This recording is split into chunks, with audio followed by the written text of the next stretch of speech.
Announced it is cutting production of its EV F-150 Lightning and that it's shifting some workers to make more Bronco SUVs and Ranger pickups. Big change for the company. Ford cited slower than expected customer demand for the EV models.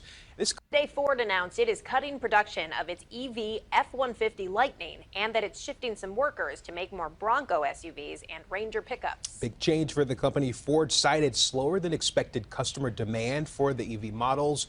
This comes as President Biden announced more funding for EV chargers. Joining us once again to break down what this might mean for the industry is Paul Eisenstein, editor-in-chief of Headlight.News. As always, thanks for joining us, Paul. Good to be with you. Well, Paul, we know a lot of companies have been struggling when it comes to getting these EVs off the lot and into the hands of consumers. What do you make of this new update from Ford? Okay, first, let me make very clear. EV sales still rose almost 50% last year, and they're still growing. It's just sales growth that is slowing down. Now, Ford has had, well, how do you explain this best? Let's put it this way. Ford has done better than they originally expected with the Lightning. They thought they might hit 25,000 a year when they launched it in 2022.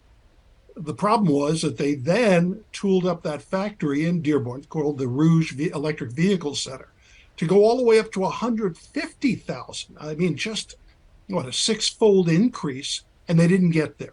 They are cutting it back. It's the third time that they have trimmed back to what most people say was just a realistic number in the first place. They sold more than they expected originally last year, but now they'll probably be putting out, what, about 60 or 70,000 of them at most in 2024.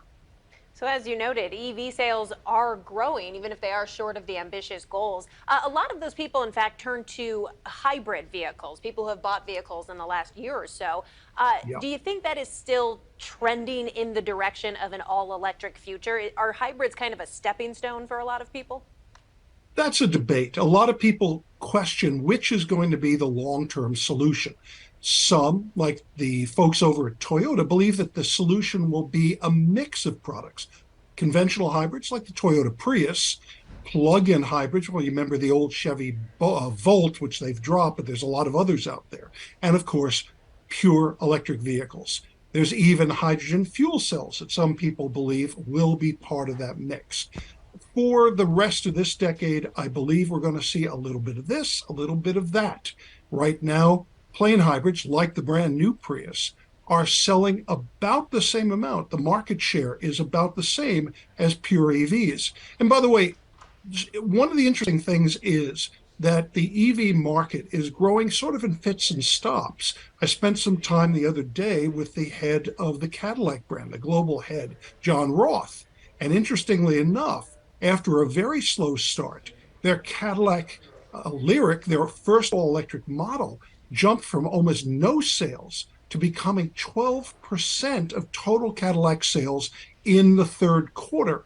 This month, they're trending at 25% of total Cadillac volume. Now, we've talked to you often about the fact that we are witnessing a shift, a change in norms, and it is taking some convincing for some, but we see that the government is even behind this, pushing the idea of getting more chargers out there. What do you think it's going to take for us to see a speedy transition into using EVs? We're not going to see that. Nobody really sees the reason to have it. For one, there aren't enough products in enough product segments, though you're seeing more and more models come to market every year.